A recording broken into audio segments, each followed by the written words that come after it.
So I made a video earlier, and it's a chilled video. Some of you like the chill, awake and brave, but there's lots of you that... Oi fella!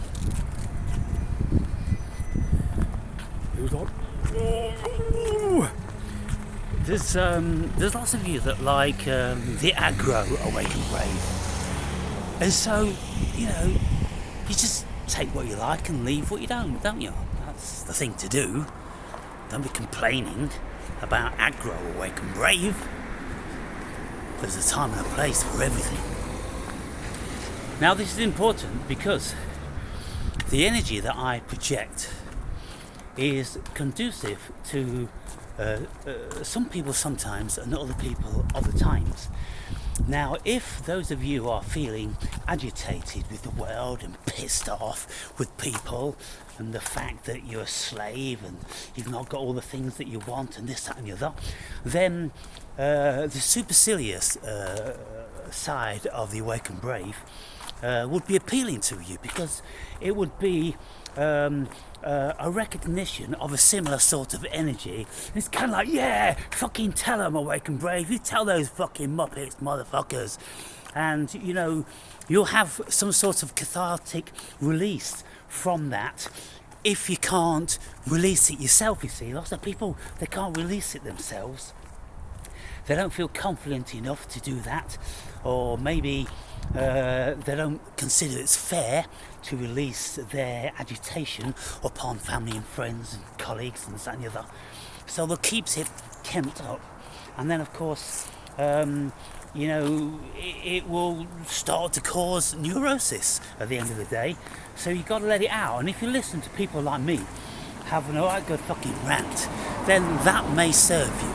So there's a reason I do what I do, there's a purpose, and there's a market for it. Now, on the other hand, the very chilled variety of awake and brave, the people that like that sort of energy don't know what to do. They can't deal with supercilious.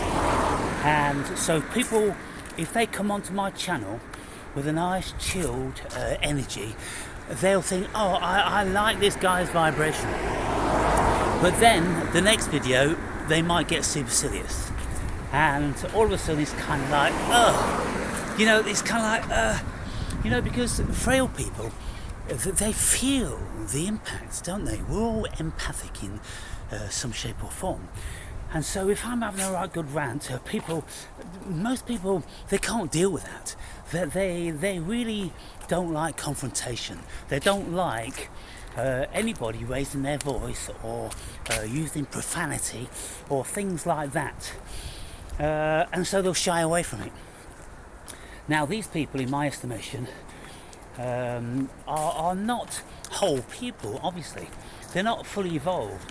They've got too many frailties, too many insecurities, too many fears. They've got too much pain and anguish within their own person that they can't deal with anymore. And if supercilious comes on and starts ranting about whatever he rants about, and they are not confident within themselves, this is the last thing they want to hear. So then they'll go away.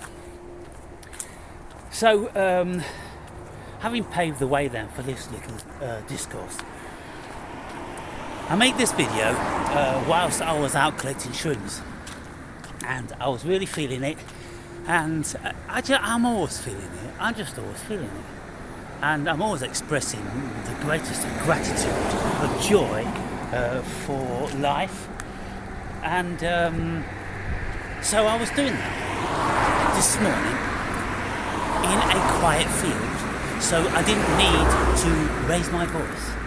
And I wasn't walking quite fast because I didn't have anywhere to go. So the energy was different, and people like that. But that'll get boring after a while. You know what really bores the shit out of me? Listening to Rupert Spiro. I can't stand listening to that fucking dude. He's just this monotone, so soft and so empathetic, so compassionate. I think it's bullshit, people. I think it's. I want to listen to him having a hard shit. Ah! That's what I want to listen to Rupert Spear doing. Come on, people. You'll keep it fucking real. You'll keep it real. So, anyway, one of the long-term viewers who's a regular commenter and everything, thank you for that, by the way. You know, you often put me right, you know, when I'm saying things that aren't correct, you know, misquoting people, this, that and the other. And so, this person said that in your video you said that, you know, this video probably won't, you know, touch people, it won't move them, it won't receive any more acclaim than any burger munching video, and this, that and the other. And he said, well, in my estimation, you've made about 3 really, really moving videos, and every single one of them has been when you've just come out of a meditation. There's something about that energy. You bring that energy with you, and this person says they can feel that. And I do know that those videos they always are very well received, because the delivery is completely non-offensive. You know, nobody would ever be offended by a video I make when I come out of a meditation. And of course, if we're in deep meditation every day, then we are much less liable to start feeling agitated about anything. And so he says that yeah, this video didn't really touch me. I'm not feeling it. And so I said, well, that's interesting. And then I posted a few things, and you can look at the comments, you know, the thread. And I said, well, how is it that somebody is moved by something someone says? I said, is it not that they have to be within a very similar vibration to receive what they say? Because, for instance, if you are gonna like climb a mountain and you get up out of the camp and you go, right then, come on lads, let's do this. You know, we've got the last leg, you know, we're serious about this, it's gonna be hard, you know, let's get together, you know, feel each other's energy, give me a war face and this, that and the other, and it's kind of, yeah, let's do it. But that energy is required, you know, for that task. But, you know, it depends where you are in your life, what your energy is. And so, when I'm making this video, and I'm feeling it, and I'm saying like, you know, it feels like I'm on shrooms. It always feels like I'm on shrooms when I'm out in the natural world like that. But if you're working, if you're listening to what I say, when you're washing the car, or, you know, you're up and down a ladder doing your roofing, or you're in the office and you're doing some boring shit on the computer, well, you're not feeling it, you're not there. You've not got the set or setting, have you? And so I said that maybe you never had the set or setting. Maybe, you know, you needed to get into the mode. And I said, well, is it not more likely that people would find that video, they would have an affinity with that video much more if they were calm, if they were chilled? And I suggested that if people were sitting down mid to late evening, because when we sit down mid to late evening, we have settled down and we're getting a little bit tired. And when we get a little bit tired in the evening, then things, you know, of that nature may have more of an impact, because you're really down in that sort of vibration of chilledness. And then if I'm speaking very calm, then it'll come over and it may appear to be soothing and you can receive it much better. But if you're out and about and you're doing all your stuff, you're not going to have that vibration. You're not going to feel that vibration. You're not going to have the confluence with that vibration. So what I'm saying here is, it's a very important comment what he said, and I stated that it was a very interesting comment, and this is why I'm making the video about it, because it's all about your disposition and my disposition, and when our dispositions meet, then we get in a confluence with each other. You know, we get to conjoining, we get a kinship, we get a kindred spirit type of thing. Our emotional states, our psychological states, our spiritual state, they amalgamate, don't they? And so that's it. Now, when you've got people sitting in front of gurus, and they're all sitting there, and you know, it's all been quite solemn for some time. People have been, you know, mooching around and sitting down and finding their place. And you see, when you go to these like satsangs, not that I've ever been to one, but I've seen them and I've felt the vibration.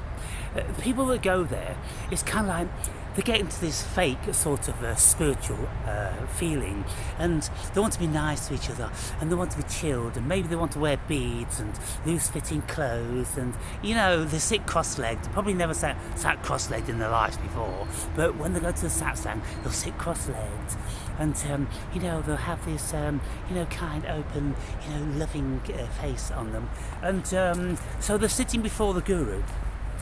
And then the guru will leave them sitting there for like 20 minutes, half an hour, you know, to get them really low, and then he'll make his entrance, and then, like Mujay, that's all he ever does, really. Sadhguru, isn't it?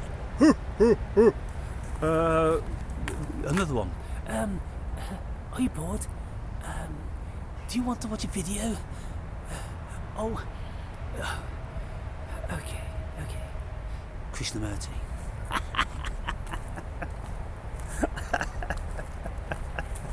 I fucking love Krishnamurti because he'd sit in front of these hundreds of people, and he always seemed like he just didn't want to be there, and he'd say the most insulting things.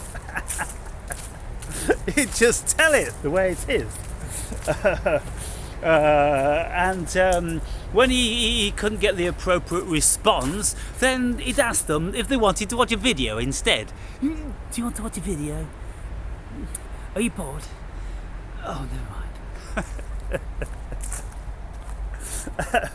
mind. Very condescending. Well, that was his prerogative, because he was speaking to a bunch of imbeciles, to be quite frank. And then when they'd asked questions, they're just ridiculous questions. And these people were Indian. You know, you would have thought that, you know, they would have had a little bit more about them, considering, you know, much of this spiritual stuff came out of the West. But when Krishnamurti was about, you know, in the 70s, there didn't seem to be a lot of wisdom coming out of the crowd, to be fair, people. So, what I'm saying here then is, my videos, by rights, they should get a lot more views. 150 views, or sometimes less than 100. It's shocking. It's absolutely shocking. Now, why is this? Is it that the algorithms don't promote them because of bad language in the videos sometimes? Or because, you know, this isn't, you know, what people are looking for? People walking down the path just talking, people look at that video, and people have actually said when they've clicked on my videos, they've thought to themselves, what the fuck's this come up in my feed? Oh, this will be interesting. And you know, then they listen to what I say, and it's kind of like, it's not bad actually. Yeah. But you know, to keep people captivated, like lots of you guys are, long-term viewers, you need to be in the same sort of vibration, don't you? Because otherwise, there's no reason to keep anyone. There's no reason for us to stay on the channel. We have to feel some sort of a kinship, of a bond. And lots of you tell me that you have this spiritual kinship with me. You think very, very similar things before I'm going to say them, and you say that if I don't watch your videos, then I miss you. I can't get what you give in other places. There's lots of people that have written to me over the years and said these sort of things. And so it's an acquired taste, and I can't fault it. I can't wish for anything else, because I'm an acquired taste. This thing that we're doing, isn't the everyday thing, is it? People who have suffered greatly, people who have experienced supernatural, paranormal things. We are 1 in 1,000, could you say? 1 in 1,000. So what's the ratio going to be? It's going to be very, very low, isn't it? And but when I look at the comments on other videos, it's about the same sort of ratio. It's exceedingly low. I mean, maximum ever is 10%. If that's on, a video with a few hundred hits or maybe 1,000 hits, then 10% maximum. But usually it's down in the point something percent. If you've got videos that get like, I don't know, let's say 50,000 hits, then the comments is down in the point something realm. Very, very few people really engage. Very few people feel compelled to engage, or a reason why they would want to engage. And why is that? Because they're not feeling it. Because most of the people out there with channels, they don't really attempt to exhibit any emotion or any feeling or any spiritual connection out of their audience. They're just doing their thing in their studio, with all their contrived clothes on, and the lighting's contrived and everything's contrived. And, if they should swallow between sentences, then it's going to be edited out and all this sort of thing. So you lose the spirit. Well, that's what I think anyway. I lose the spirit if anybody does any editing on their videos. For me, it's kind of like, I don't want to listen anymore. I've lost it. There's nothing there. I want to listen to the farts and the burps. I want to see the realism. And if I can't see that, then I'm not watching. I'm not engaged. I'm not listening, because I know that they're not real. They are being contrived. And I don't want to listen to anybody that's being contrived, because they are contriving. And so that's what most people do. They are contriving people. But I don't contrive. I just say it. It just comes out. It's spirit. It's Mother Gaia working through me. And so that's what you get. But if we are going to be in this confluence with each other, then you have to really listen, and you have to be present. And you have to be in a certain set and setting. The set in here and the setting out there. So, any of you that watch my videos, at the end of the day, when you've done all the things that you need to do, you've got a bit of me time, you sit down and you calmly listen to what I've got to say, then a greater impact will be had.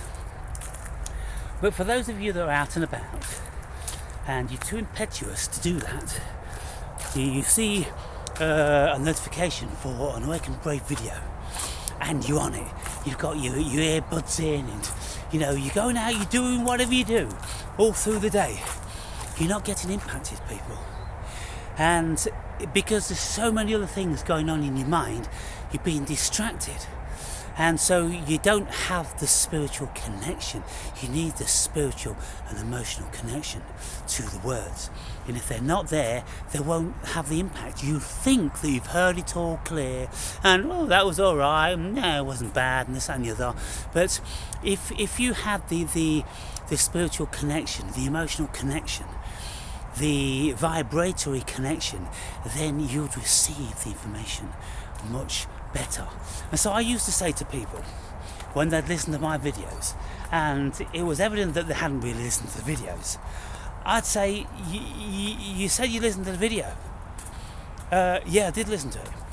And I'm like, where did you listen to it? I listened to it while I was driving down to town, or this, that and the other, in traffic and this, that and the other. And I'm like, well, that's why you forgot, isn't it? It's like, oh, fuck you, you know, I've got a life, I've got this, I'm not just like you, I just can't do this and I just can't do that. I'm not just fucking looking for golf balls all day long, this and the other, and fucking foraging fucking rosips and nibbling on things as you go.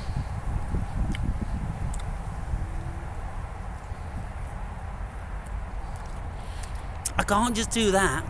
I've got a billion things to do. And I'm like, well, that's why you're missing it. And this is not just about my videos, people. It's about cosmic consciousness, the vibration, 7.8 hertz, Schumann. If you aren't calm, absolutely still, you won't be able to hear the Schumann resonance ringing in your ears. You won't be able to feel that very, very faint Schumann resonance vibration throughout your whole body. When you are in that state and you do hear the ringing and you do feel the tingling, then you are ready to receive. You see, people? You don't get this anywhere else, do you? You don't get it anywhere else. I don't know whether they know it or not. You know, I'm often cussing these other gurus, and I've always cussed Rupert Spira. And so I thought to myself, look, am I being unfair about Spira? Let me see if I've changed my mind about him. And so I listened to 2 or 3 of his videos in recent times, and when he's asked these questions, I'm like, no, I wasn't being unfair. He's overly trying to be super spiritual, and he's not coming up with the goodies. He's not deep enough, he's not profound enough, he's not experienced enough. He may have gone to a few satsangs and read a few of the books, but he doesn't know it. He doesn't know it at his core, and if he does know it at his core, then he doesn't have the articulation skills. He can't bring that emotion out, because if he could, then he would express it in some way, but he doesn't. And people ask questions, and often they are bereft of a moving answer, and it's kind of like, okay, next question. He didn't do it. He didn't do it, and he's never done it for me. And so, but you know, when we listen to true spiritually connected individuals, intellectuals and spirited beings, like Alan Watts, Terence McKenna, and see who else we can think of. I'm struggling already.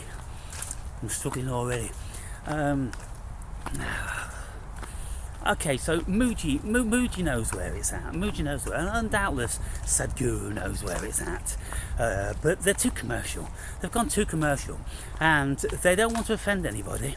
They are dealing with a very, very limited mind of the mass which sits before them, and they probably know that if they get too deep, they're going to lose 90% of them. Because anybody that goes to sit at a satsang, anybody that pays to go to a fucking satsang in spiritual, they're not connected, they just don't have it. They're wannabes. They so desperately want to be that they're prepared to pay thousands of pounds, or at least hundreds of pounds for one fucking day. And so that's my estimation of anyone that goes to satsang. And I know some of you have been to satsangs, and so what do you think about that? Would you say that's a fair assessment of how you were when you went to a satsang? Would you consider that you were in actual fact pretty bereft of any spiritual connection? It's just a thing that people do, go to fucking satsang because they want to tell people, I'm going to satsang, and it sounds really mystical and fucking Eastern, and it's just a fucking grouping, people sitting down on a fucking often damp floor, listening to someone go, and that's it. And then you wonder where your $2,000's gone. Am I being unfair, people? Anyway, look, there's too many kids now. There's always going to be some that fucking want to be famous, and so I think I've said what I want to say anyway.